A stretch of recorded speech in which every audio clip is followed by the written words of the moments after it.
श्री सीतारामचंद्राभ्यां नमः। श्रीमद्वाल्मीकीय रामायणं बालकांडं त्रयोविंशः सर्गः।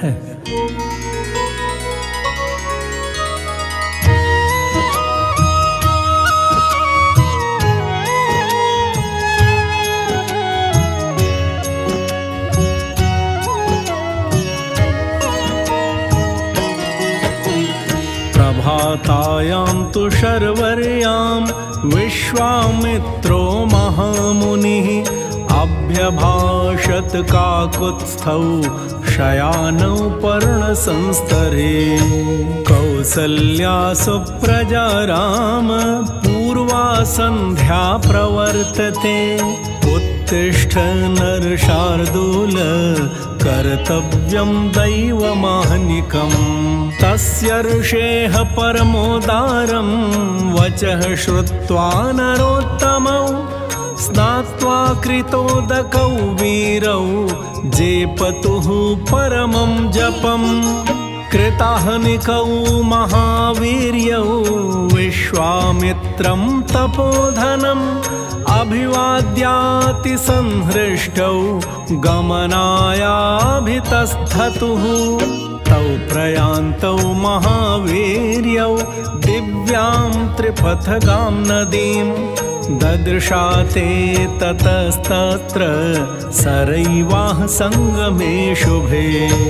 तत्राश्रमपदं पुण्यं ऋषीणां भावितात्मनां बहुवर्षसहस्राणि तप्यतां परमं तपः।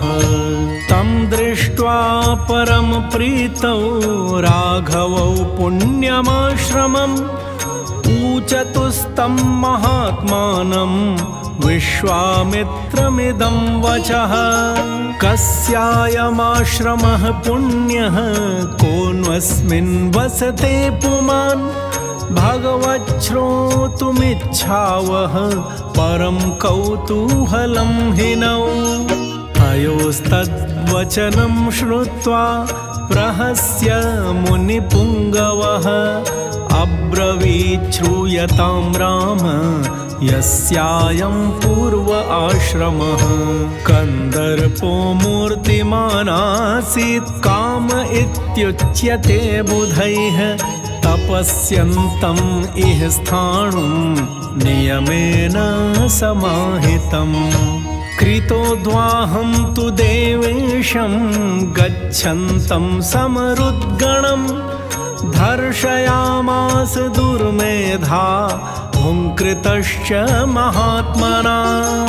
अवध्यातश्च रुद्रेण चक्षुषा रघुनन्दन व्यशीर्यन्त शरीरात् स्वात् सर्वगात्राणि दुर्मते। तत्र गात्रं हतं तस्य निर्दग्धस्य महात्मनः। अशरीरः कृतः कामः क्रोधाद्देवेश्वरेण। अनङ्ग इति विख्यातः तदा प्रभृति राघव। स चाङ्गविषयः श्रीमान् यत्राङ्गं समुमोचः। तस्यायमाश्रमः पुण्यः तस्येमे मुनयः पुरा। शिष्या धर्मपरा वीर तेषां पापं न विद्यते। इहाद्य रजनीं राम वसेम शुभदर्शन।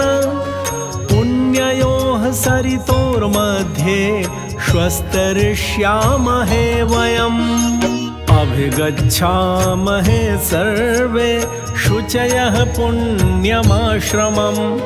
इह वासः परोऽस्माकं सुखं वत्स्यामहे निशाम्। स्नाताश्च कृतजप्याश्च हुतहव्या नरोत्तम। तेषां संवदतां तत्र तपोदीर्घेण चक्षुषा।